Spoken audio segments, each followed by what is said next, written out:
Hi guys, it's Kelly here and I'm back with another video. Today's video is featuring some new products from the Ellen Hutson release, as well as some older products like this Mondo rhododendron. And then I also have the postage dies and this Post Perfect stamp set from Honeybee, because that's the one that I had. But if you are shopping over at Ellen, she actually has two that would fit the bill as well from her newest release. One of them is Sending Love, and the other one is, I think it's Happy Mail. I'll link them below. But basically, we just need like the wavy lines and the little seals, because we are recreating a large, very large Mondo, if you will, forever stamp. So this is just like I thought it was such a fun idea. And we're going to create one of the forever stamps. And it's like a collage style of stamping, but a portion of this, in order for the whole idea to come together, required me to do some seamless stamping, which then I turned into heat embossing, which will be later in the video. First, we have to get all of our parts together before we can start building it. So I am using my sketch markers today. This is hands down my favorite pink combination, and it's not a combination that I can get in my Copic markers. It's a V, what is it? A 112 and I think a 131. I love them. They're such beautiful pinks. And so I wanted to color my rhododendron that color. I do not know why, guys. That word is so hard for me to say. It's very challenging. But anywho, so I am starting by adding my shadows to the center of the flower and then to my next darkest color. You can also see rhododendrons are kind of like ruffly flowers, fluffy, ruffly flowers. And so I am adding a little bit, a few triangles of color where the line is dipped in. And then moving on to my next midtone, and then the highlight will just be a very small portion on the edge of each petal. So I'm going to show you this a couple of times.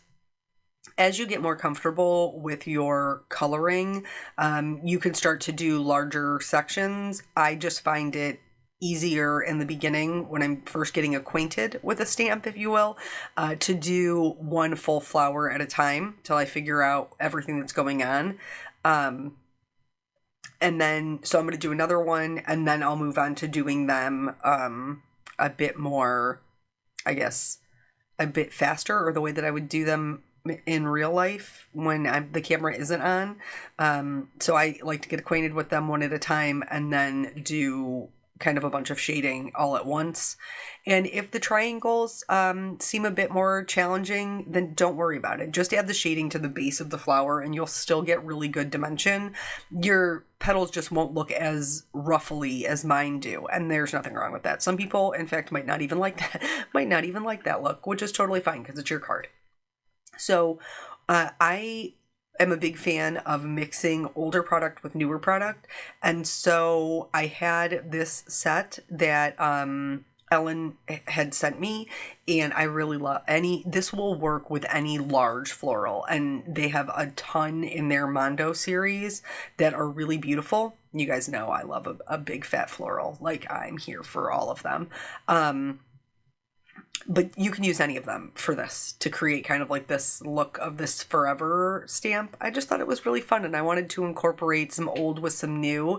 And the new is all about Happy Mail. And in fact, they even have I think a You Got Mail bundle going on right now since it's part of the new release. But so I was just trying to come up with an inventive way to mix them together. Later on, I'm also going to bring in the classic block numbers and symbols. I didn't know I was going to need them until I knew I needed them, and then I had to get them. So for my color combination, I knew I wanted to do the pinks as soon as I looked up rhododendrons and saw what colors they came in. This pink immediately spoke to me, and any excuse to use this color combination, I'm definitely going to do it. So then from there, their leaves for this particular color seemed to be more of a blue-green to me versus a yellow-green, even though I think a yellow-green would look stunning. I do, but I opted to go for more of a blue-green for the leaves. I don't have as many colors in the sketch markers as I do in my Copic markers, but that's okay because sometimes you just have to change up the way you do the coloring just a little bit to make it work, and you can get away with substantially less markers. So here, again, I'm starting with my darkest color and I'm putting that down where I want it to be the darkest, which is where it's going to be coming out from under the flower.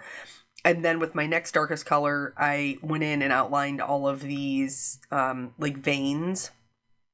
And then the third color will fill in the majority of it. And then the last color will be a highlight. I wanted them to be a smidge lighter. And so by going in with your lightest color and just kind of covering the whole thing, you'll lighten everything up. So if you're looking for a lighter look than what you originally put down, that's a great way to do it, is just going in with your lighter color and just kind of lifting everything. But it did lift a little too much in my shadows. So I'm just going to go back in with my darkest color and lay down another layer of color, because alcohol markers are transparent. And this is true of sketch markers or Copic markers. You can build the color. So I'm just going to do the same thing with the rest of these leaves. I'm not going to show you it in its entirety because it is the same exact thing. But you can do that if you feel like you've lifted up too much of your shadows, or just in general, if you want it to be a little bit darker, go in and lay down another layer of color. Alternatively, if you want it to be lighter, take your lightest color and go over everything and it'll lift the color. I knew, here I'm just going in and doing a little white gel pen moment with my little stamen to help those kind of pop out. But I knew that I wanted to put this on a navy background. I knew I want my stamp background to be navy. And again, I don't have as many colors as I do with my Copics. And so I wanted to match my navy cardstock. This is nautical cardstock from Hero Arts. So I pulled out two blues, and both of them were close, but they weren't quite perfect. The perfect match actually ended up being the combination of the two, because you can glaze alcohol markers over each other. So that is what I did. I'm going to outline this whole image because I'm going to be die cutting it out. And then that way it will blend seamlessly into my background. Now you will notice when I put the whole card together, there is some overhang. I did a lot of Googling of forever stamps before I committed to my final piece. And there are several that do have like the flowers that are overhanging. So I don't feel like I'm too far off the mark here. But I just thought that this was really fun. And this is like a good, just kind of everyday card. You could totally turn this into like a Christmas card by using the Mondo Amaryllis or the Holly. It's just like a super good, easy card that I think is still really fitting for what we do, because obviously in order to mail a card, you need a stamp. And I think it's fun. Going through, this is the second color that's going to help me match it, and then I'm going to move on to my die cutting. So for the die cutting, I used the coordinating die for the rhododendron to cut that out, and then I used one of the it's the largest actually, postage die on white, and then it's inset for the navy. It's because they all stack up nice and layered. It's great. I knew, this is so funny. So this is going to be a little bit of story time before we get to the technique. If you noticed in my video, I have all these cute little props in the background because I thought like, oh, wouldn't a wax seal on an envelope be just adorable for my little prop photo?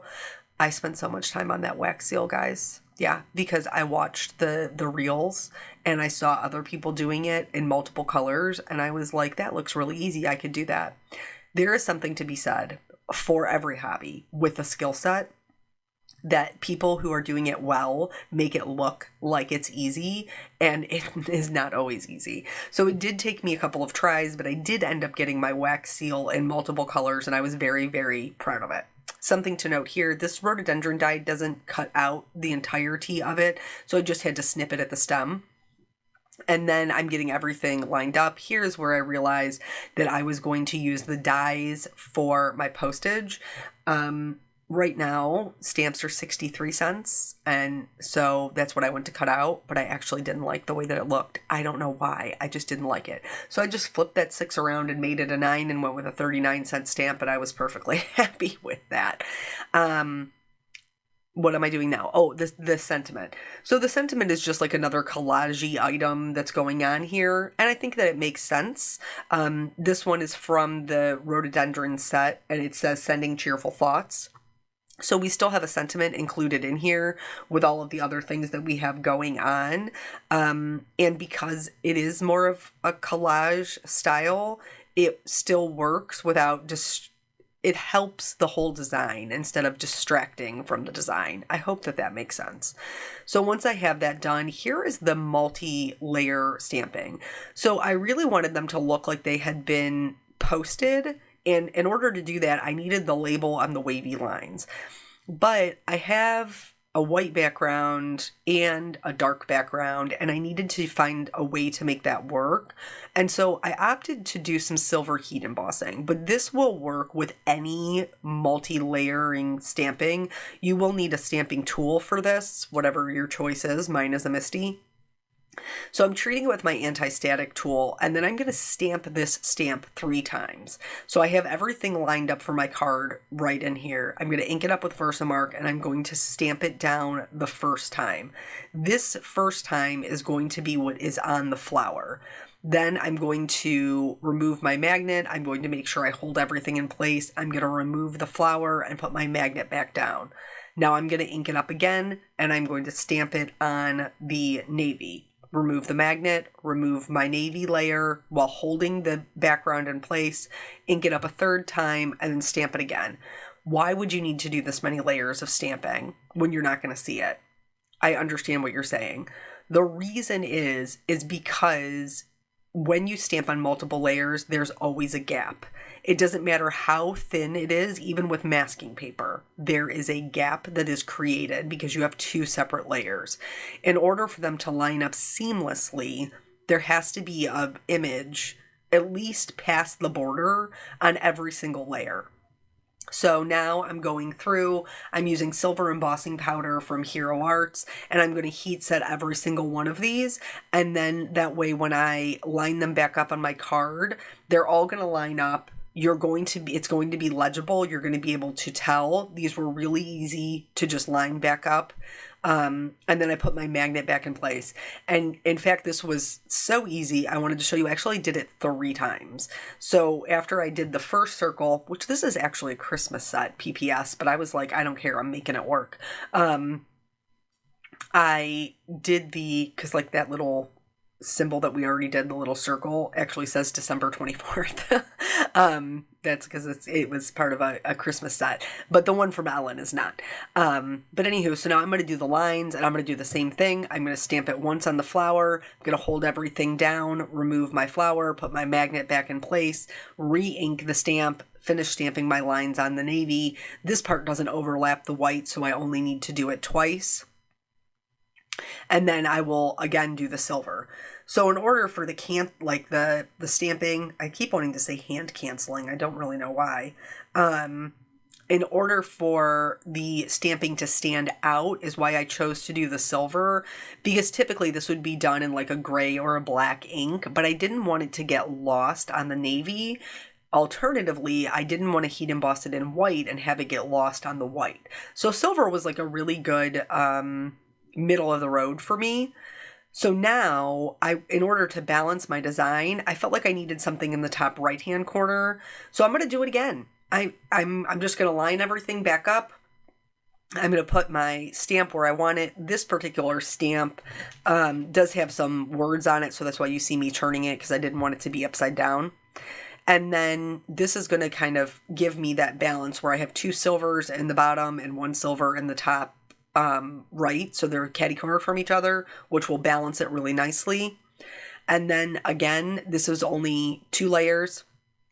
Here I went to do my anti-static tool, and I moved the paper. No big deal, because I haven't stamped yet. I'm just going to realign it and then ink it up, stamp it down, heat emboss, so on and so forth. So I mean, really, the tool, the Misty tool, is really the MVP here, because I couldn't do it without a stamping tool. You could probably also do this with like the stamp wheel or anything like that. any sort of stamping assist, if you will. But I love the way that it came out. I think it's super fun and it's very different for me. And I just love anything that's kind of like an everyday look. So yeah, we're just going to go through and keep doing. Back to my mini story time. So how you get the multicolored image is you pour in, instead of like pouring the ink out and then putting your stamper in, you usually pour the ink into the stamper and then scrape off the excess. Like, but bro, you got to be fast. You got to be quick, and not spill it on yourself and burn your fingers off. So I did it, and then it wasn't the right color, and then it didn't come out right, and then I did it again, and this time I got a better color, but then I lost part of my leaves, and so I think the actual prop making, my little, which now I'm going to have to use, right? The wax seal was actually more labor intensive and took me longer than the card, but I think it's so cute. I think it came out super adorable.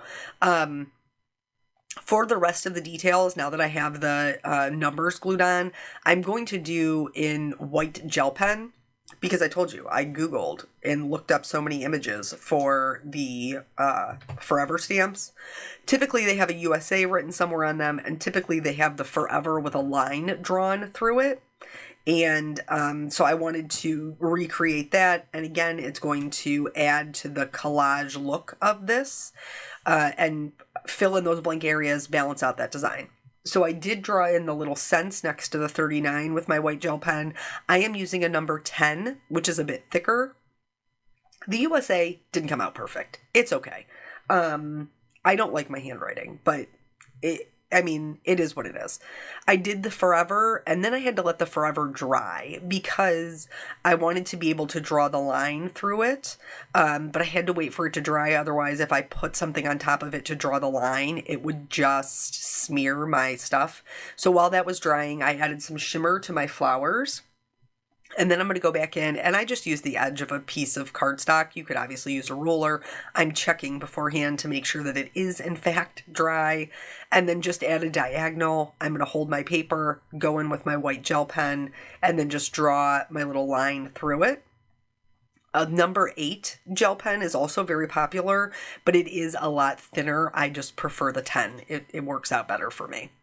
So now that everything is together, we have to mount this on a card base. You could totally do a shaped card with this, by the way, with the postage stamp and not mount it on white if you didn't want to. But I like the extra layers. So I used some Altenew foam tape to pop this up over my card base, just to give a little bit of added dimension. We do have a lot with the collage style going on, but our background is relatively simple. So I'm going to pop that up for some added interest, and then that's pretty much the whole card. So please let me know if you like this collage style. I have another set, or another card I created with an Ellen Hutson set that has stamps that is a collage style on a smaller scale, and I'd be interested to know if you would like to see that. So thank you guys so much for joining me. I always appreciate your time, and I will catch you on the next video. Bye.